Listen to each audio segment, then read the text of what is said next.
Good morning, good afternoon, good evening, wherever in the world you may happen to be. You have tuned into Talk About Your Community. And I'm Todd, your host.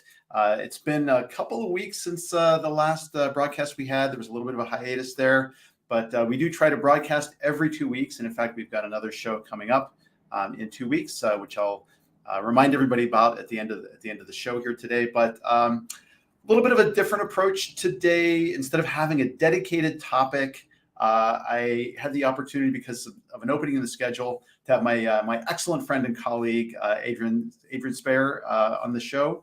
And Adrian and I are going to be doing a bit of a grab bag talk show. So I guess I'm going to just kind of bring him onto the stream here. Hey, Adrian, good to see you, my friend. How are you? Good to see you as well. Hello, everyone out there on the interwebs. Interwebs. Yes. So we're live streaming out on YouTube, on Twitter, and on LinkedIn right now. Of course, LinkedIn Live, which is the main venue for the show. And I guess what I was thinking about is sort of an approach of how we can do this today. I know you and I have plenty of topics. We can riff on things and chat for a little bit, for a little while. But I mean, we chat all the time. Sometimes we have like a 30-minute schedule and ends up being a 2-hour powwow. I know. Powwow, but it's just a conversation that I'm not. Got to get that word out. All we need to do is hit record on any of those conversations, and it'd be kind of fun for the rest of the interwebs. But so I'm so pumped that you're able to come on and spend a little time with me here today and chat about some topics. I think the idea behind the grab bag here is anybody who joins in on the chat, we'd love to hear questions, comments, ideas, rotten tomatoes, even about what's going on in the community space. What's been a big topic on your mind this week, this month, since the start of the year? What's exciting? What's not so exciting? Like, we'd rather talk about the exciting. Anyways, really terrific. I see there's already some people jumping in on the chat. Great to see you guys. Thank you so much for coming. We'll try to respond to everybody and kind of get some things on there. Shout out to John Summers out there. Hey, John, great to see you, man. Hey, John.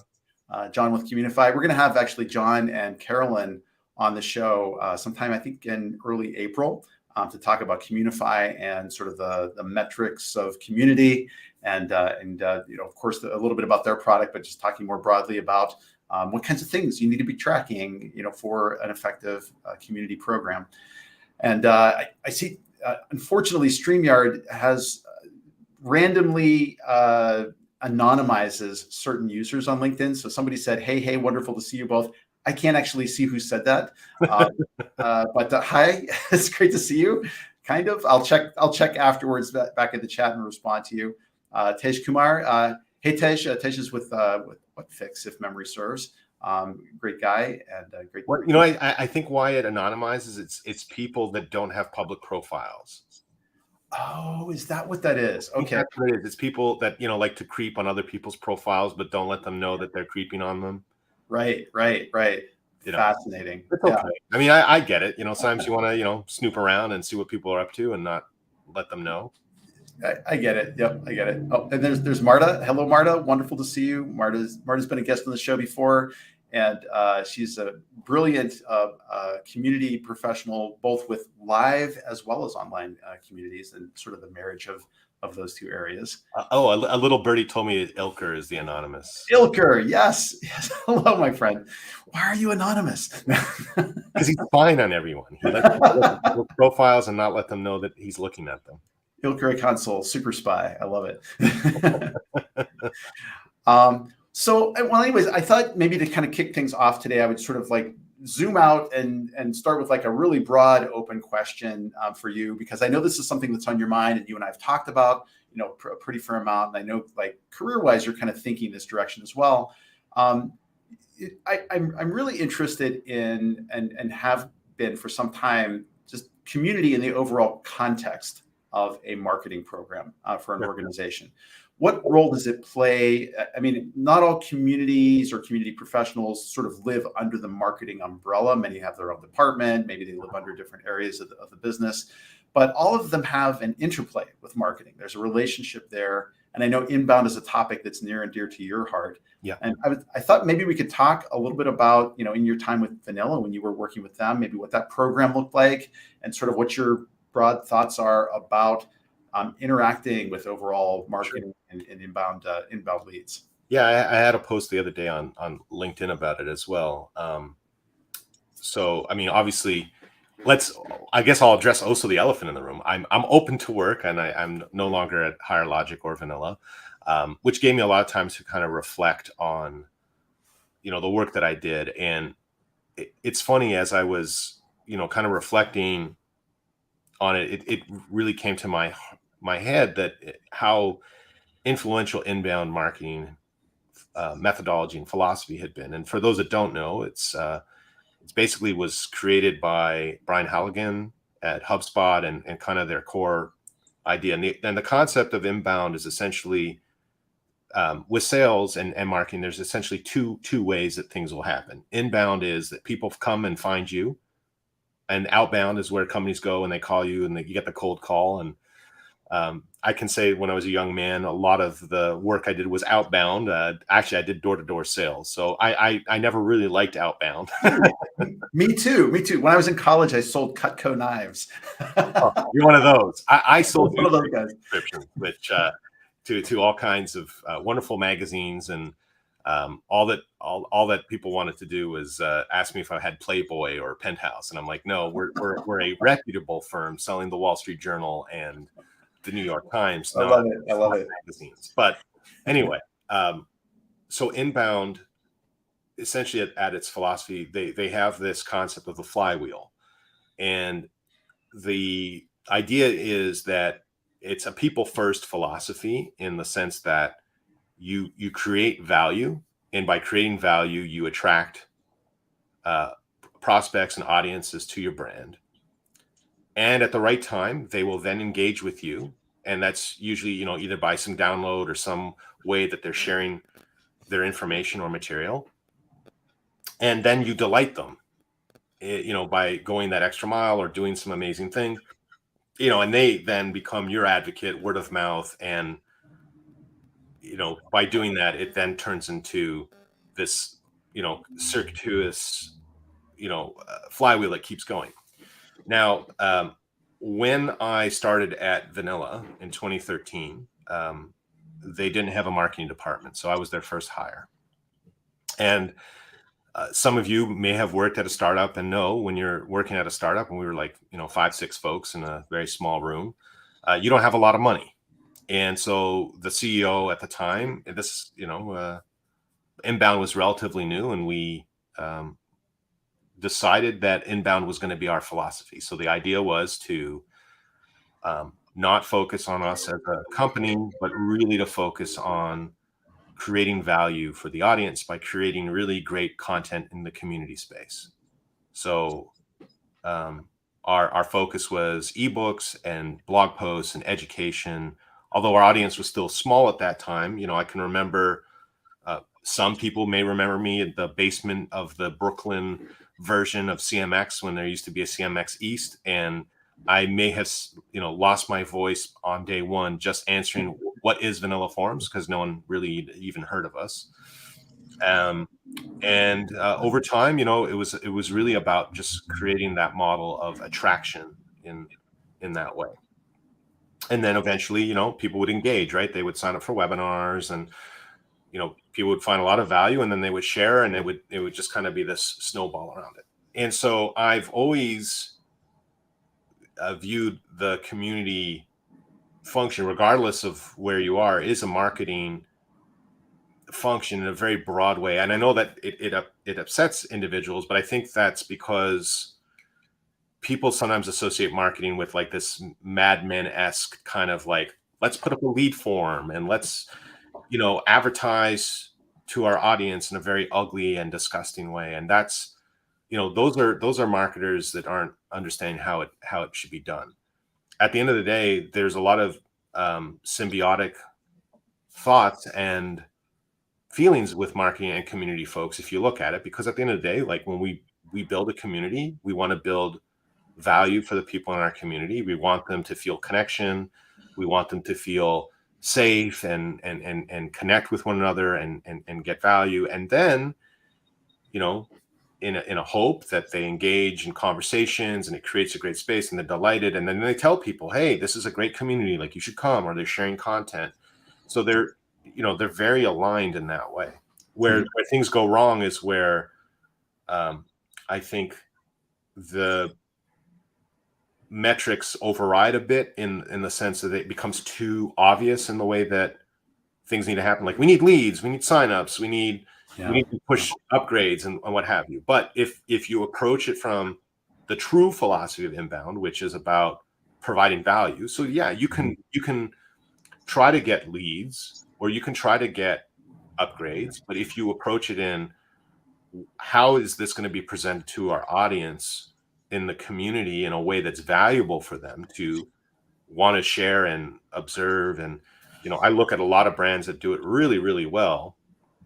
I can think of like 1Password is I'm really a big fan of just the way that they approach things in general. Like they put out a lot of really great content, and there's a lot of other brands that just do. They're not putting the product first. They're talking about just general security or the industry itself, and you just have warm feelings towards the brand. Like take a look at like even like HubSpot himself is prime. Like if you want to see someone really executing it really well, I mean their blog is full of stuff where they'll even talk about competitors or other tools. Like you never feel like you're being sold HubSpot's tool when you're on their blog, right? There's an old school. Well, he's not old school. I like his sensibility, but he's kind of been around in the space for a long time. A professional sales consultant by the name of Jeff Gitomer. I don't know if you've ever read any of his stuff. He used to be in the business journals in the Milwaukee area, at least. And I think he was a syndicated guy.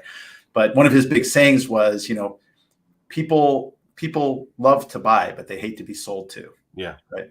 And that philosophy has always really kind of stuck with me. Like when I was doing recruiting in my prior career, with what I do, now with Clocktower Advisors, like I'm not interested in shoving a product or service down somebody's throat. Like I would hope that by sharing valuable content, ideas, questions, information, that people will want to come to you. And community is definitely a strategy for that, because we're creating a safe commons environment for people who care about that particular topic to offer what they like. And for us as a brand, if we're running a brand community, to offer really good stuff that is going to help them do their jobs or live their lives better in some way, shape, or form. I love that orientation.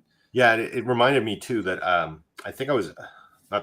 know I was interviewed about a book that changed my life, and it's kind of a weird book in a way. But if you'll indulge me a moment, when I was a young man just out of school, so long ago, I first was trying to find a job very hard, and insurance companies are very easy to get jobs at if you don't know, because essentially they'll front you the money and they give you some time to kind of build your book of business. And I remember even during the interview process, because it was you got to remember this is a long time ago, and the starting salary was $50,000, which was a lot of money at the time.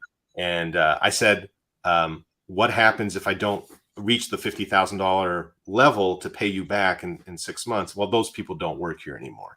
So it was interesting. I took an exam for the insurance company. I passed it. And then the next bit was I had to read this book.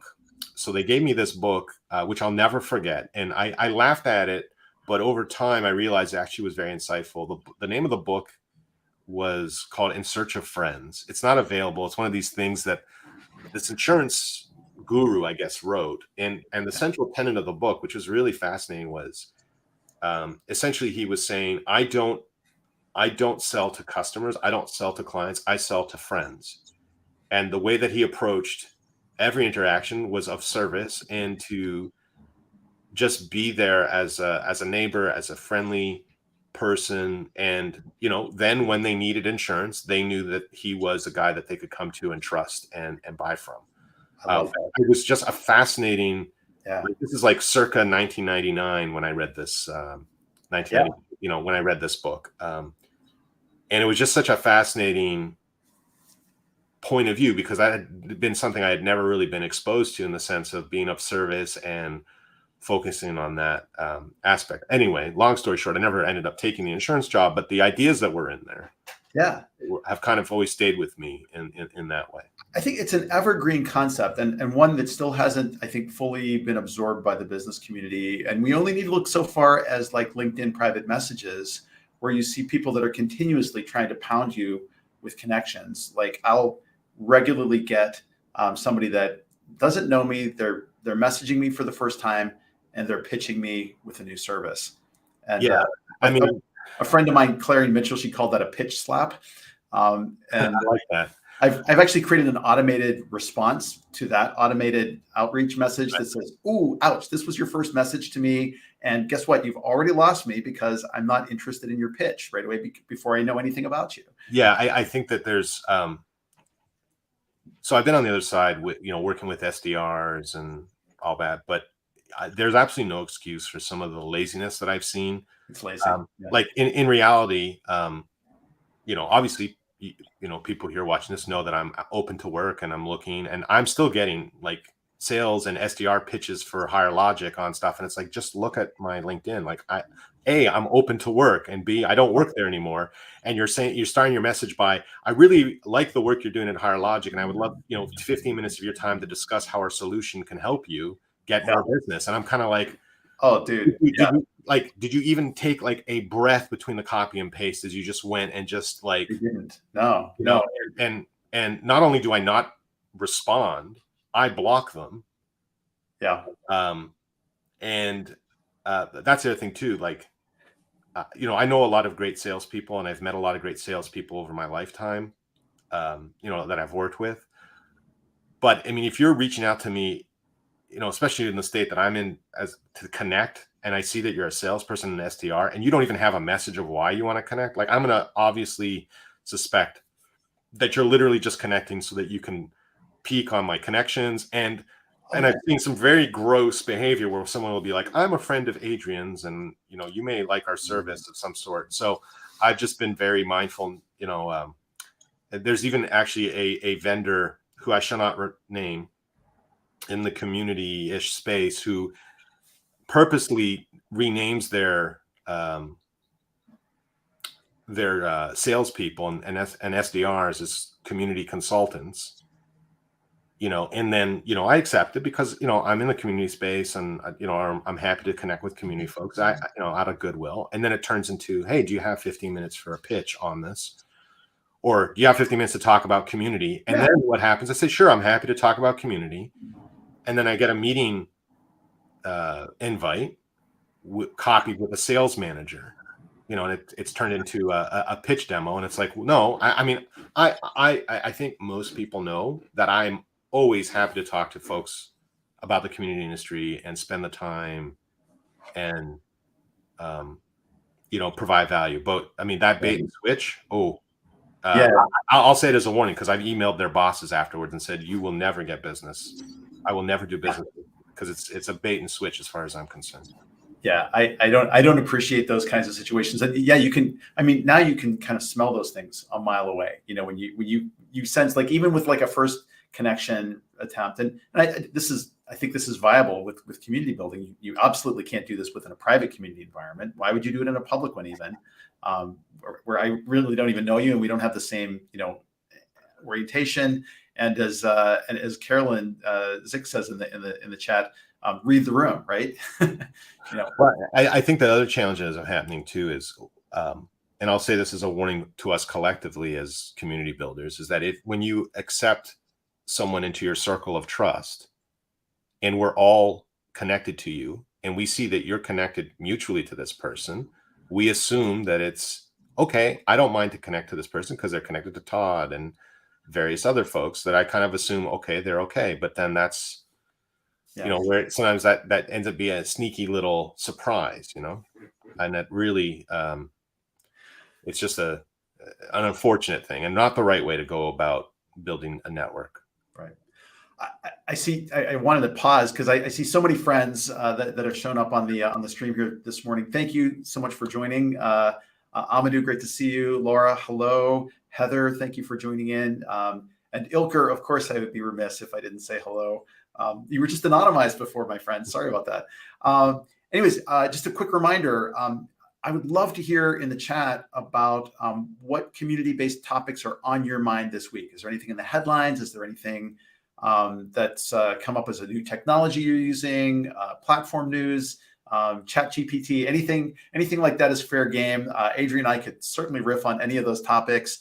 And I'll kind of mention one thing. People probably noticed my extremely nerdy T-shirt that I'm wearing today. I'm doing it purposefully because I think there is a community lesson around Dungeons and Dragons as a brand right now. For those of you who aren't into the nerdosphere, I've been a gamer since the early 80s. That dates me, but I've had the chance to kind of watch the tabletop gaming hobby grow up over the years and the brand that's come there. And it's an extremely dedicated group of creative people that play and run these games. And so there is a very powerful, connected community online that's grown up, especially since the pandemic, but even before then, where people started streaming games on Twitch. All kinds of creators and cottage industries grew up. Hasbro is actually the owner of the Dungeons and Dragons game brand. They bought a company called Wizards of the Coast, which also does Magic the Gathering, another great nerdy topic. Do you play some Magic? Is that? Yeah. Yeah. So I'm calling you out, man.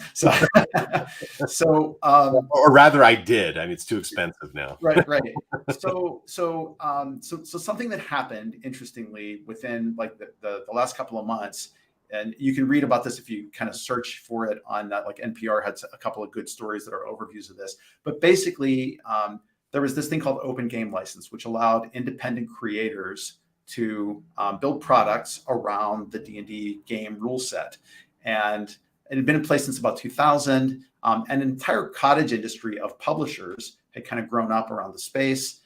It was a thriving creative space. And basically, what Wizards of the Coast did and Hasbro did was said, we're never going to sue you for using our game rules to build stuff because we feel that your creative efforts are growing the entire community that's out there.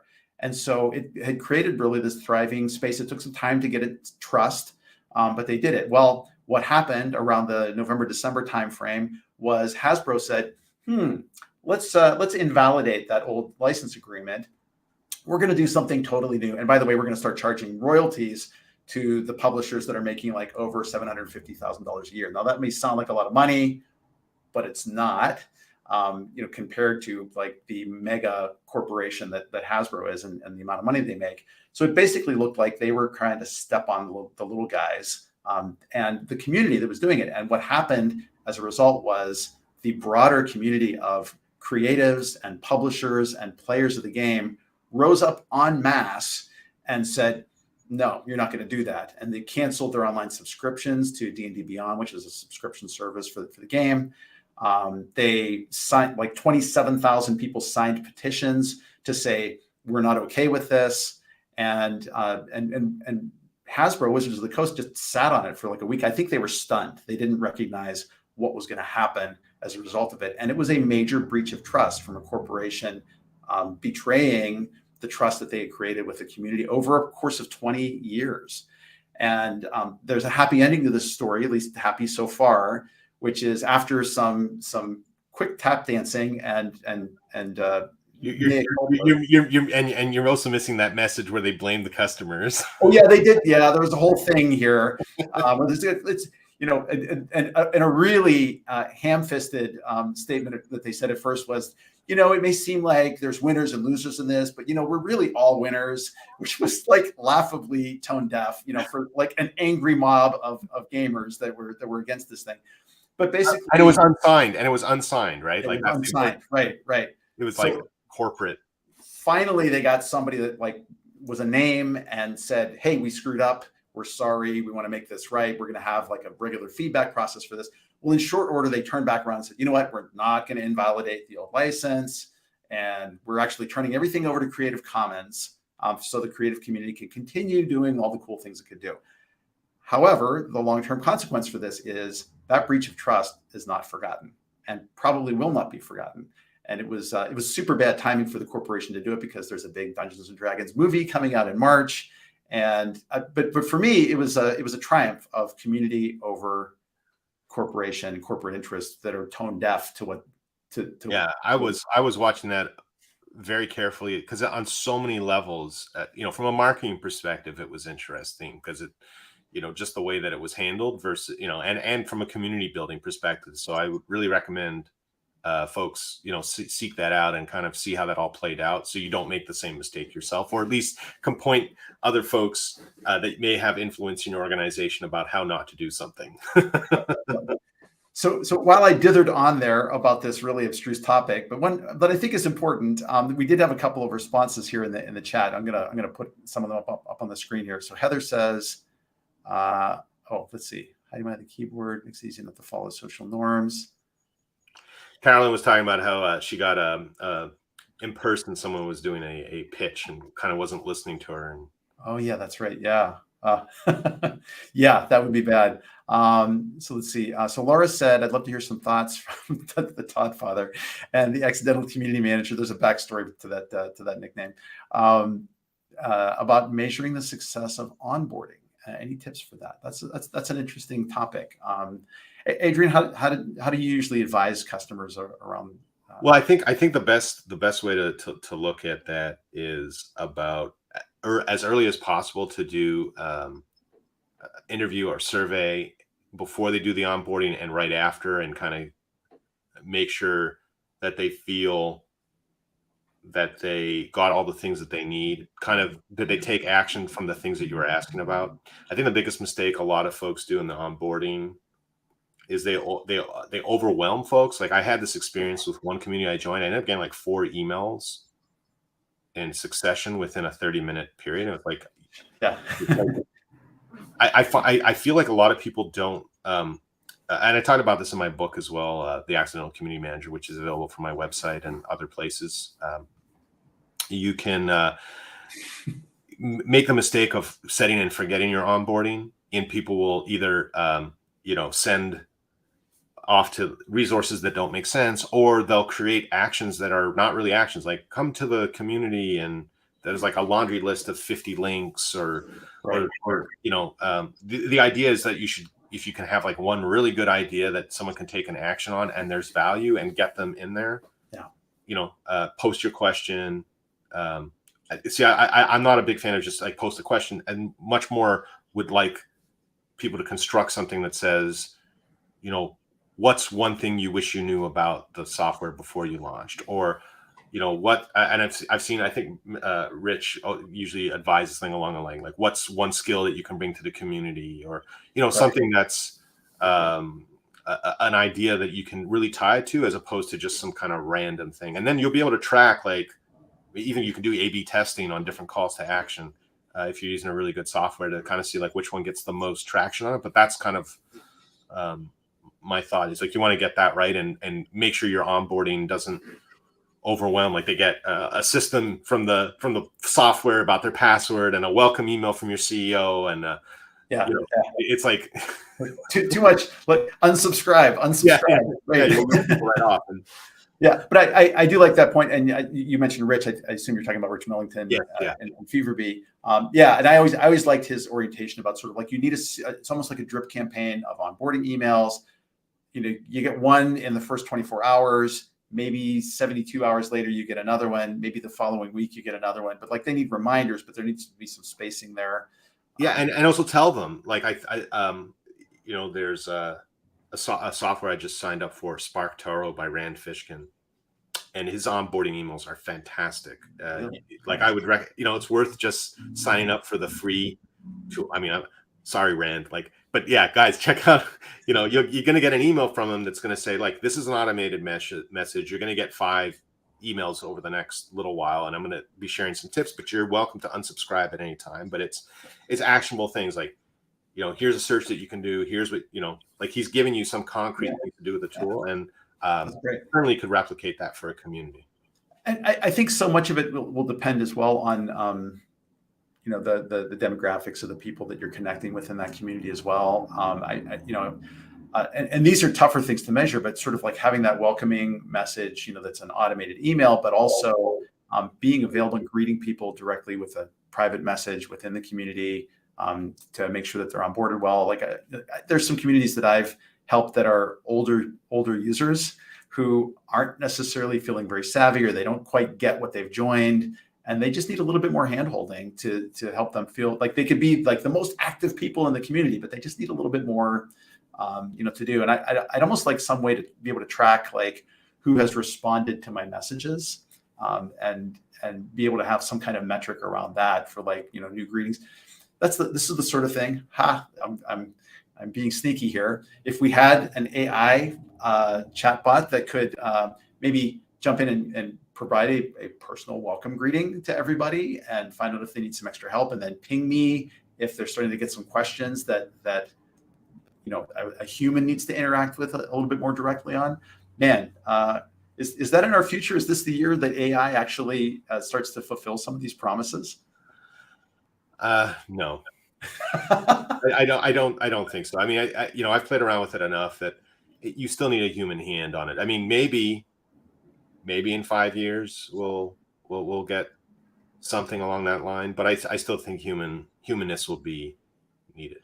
Well, so let me be really clear about my viewpoint on this. I don't think it's anytime soon going to be a replacement for human interaction. I do, in my cynical self, suspect that there will be some organizations that will try to replace those interactions. Well, I mean, they were trying already. They just had human moderators just copying and pasting the "thank you for your message. We'll look into this and someone will get back to you in 24 to 48 hours." So, I mean, the variation of that is with ChatGPT. I mean, I guess that's a little bit better, but not really. Yeah. What I really want to get to is Carolyn's question that's just burning me up. Go for it. Yeah. Because, I have just been living this drama, I guess, as I look for work, and her question is one that's. Is this the one? Yeah. So Carolyn, I first want to just call you out and say thank you for your wonderful video that you put on YouTube the other day about the difference between audience and community. And I know I've talked about it, a lot of people have talked about, we cannot stop talking about it because there is such a confusion. And I was watching your video, I was thinking of like when I hear someone like Kim Kardashian talking about her community, which is just her Instagram followers, and for the short story of Carolyn's YouTube video, she just kind of breaks down the difference between audience and community. And it's a really, I would make sure that you send that to all your marketing friends and make sure that they watch it so that they understand what the difference is. Community is many to many. We know that here. I don't need to proselytize on that. But my small rant is that if you work at a company that has a job description for community and they're doing it wrong, please reach out to your HR people and tell them to remove the word community and put what it is. It's also caused me, as I'm looking for work, some trouble, because I'll apply for a job thinking it's community and what I'm trying to decipher, and then I meet with them and they're talking about we need you to build our Twitter following and our TikTok strategy, and it's like, get a social media marketing manager. Don't, that's not what I do. And I mean, I could certainly figure it out and do it. But that's not the essence of community jobs. And the other thing that I have noticed is these jobs, some of them are just ridiculous in their requirements, that they're looking for these unicorns that are experts in Photoshop and video editing and social media management and tap dancing. And, but then you look at a similar job, let's say for a marketing manager, and the list seems to be a lot less. And on top of that, the money's not that great, right, in many cases. Like I saw one the other day, which I was like, what the heck is going on there? And the hours are long, but the pay is low. So, And then John, the I don't manage apartments comment. That's the other thing about those LinkedIn messages that we were talking about earlier. Yeah, I get those too. Like, I'm a vending machine company and we'd love to talk to you about, bringing our equipment into your community for people to go eat food. And it's like, just look at the resume, like click on the link of where I work, at least to see that it's a software. Like I'm not managing an apartment building or a senior complex or anywhere that would make any sense. Yeah, that's been a nomenclature problem for a long time, searching for community managers and finding apartment manager roles. Well, Yeah. I can tell you as well, like when I used to do the paid advertising for vanilla, boy, was that hard. My negative keyword list was so long because obviously, right, I didn't want people clicking on links. You know, if you try to buy on the word community or Yeah. community management, you know, you learn very quickly like there are a lot of people clicking and coming at me like, oh, it's not what I'm looking for. I was looking for a retirement home for my you know, my grandfather or Right. something. Right. No, that's Adrian, I just going to say, I'm cracking up at Jenny's comment because Jenny, I think that's your next T-shirt for the next community event. To yeah. have like community I'll buy manager one. on the back say, "I don't manage apartments." Yeah. Yeah, it happens more. I mean, geez. Anyway, but I mean, I guess my PSA or hope is that folks here that are working at companies, if they see or they have a connection, please, please, please, like tell them because we you know there's enough of us that we can be out there to educate and be like, you know, hey, madame or monsieur in HR, can we you know redefine that title or because it's very confusing. Like there's even roles that I've looked at and applied to where they have a community person in the role and they talk about community in the job description. I'm like, am I replacing them? Are they reporting to me, or are they talking about community as just all the customers that use their product? Mhm. And it gets very confusing and really needs some clarity in there. It does, and as someone who was in recruiting for a long time and has seen every bad job description in the book, I get very frustrated with those kinds of things, and it's one of the reasons. A bit of a shameless plug, you know, Ilker and I have a joint venture called Talent Led, Okay. and we talk about the importance of talent communities. You know, and having both on the acquisition side as well as internally, as well as alumni communities for organizations. And I think on that acquisition side, it's important to be able to have a space where not only do you have a posted job, but somebody can come in and ask you a question about the darn job, and to say exactly what you're saying. Like, what do you mean by this? You know, or you're asking for the moon and sixpence here. You know, Well, I think if Mary seriously, you and I also talked about because there are some really naughty employers that have the word talent community, and you click it, and it's just to upload your resume. yeah, Like it's yes. join our talent Hey, community. Woo! I'm in a community. Whoa. Yeah, exactly, man. Hey, so there was an interesting question from Amadou a little ways back. Amadou, dear friend, he's been on the show before. So he said we have a community, Airbus Africa. Do you have some tips to engage people who lost connection with the community during and after COVID-19? I don't know if you have any thoughts about that. Yeah, I mean it's well, I guess it all depends on kind of how he's you know talking about losing connection in that way. Um, but I think you know nothing hurts to maybe do a campaign. You know, talking maybe with the marketing folks around that looking at the engagement if they haven't like logged in for a long time or Yeah. you know, hey, like an opportunity to reconnect, or maybe even create like an event around like reconnecting or Yep. like remembering. I always thought, as an example, I mean, not it's not exactly to what he's talking about, but I always remember that Facebook was really, I mean, whoever did this at Facebook is probably one of the greatest geniuses ever. If you ever try to deactivate or close your Facebook account. I don't know if you've ever seen that, and I don't know if they still do it because I haven't done it in a while, but they Right. put up pictures from your timeline of like, Oh, here are all the people that are going to miss you if you deactivate your account so that you're kind of like my. my mom, my dad, my grandma, my, you know, cousin, you know, Fred. I'll never see you again. Yeah, Bye. like you will not be able to communicate with these people if you close your Facebook account. Oh, I wow. mean, I don't know if they still do that, but I just remember thinking this is both genius and evil at the same time. It really is. Yeah. And so I guess what I would say is if you, I don't know the volume that you're talking about, but I think kind of tapping into the nostalgia of like, remember those good times or this particular conversation that you participated in, or you said this was helpful. Like maybe it's time to come back and have that conversation. So kind of tapping into a bit of the nostalgia, or, you know, trying to create some kind of celebratory thing. On the other side, you don't know, like obviously it can, beware the dragons that may exist.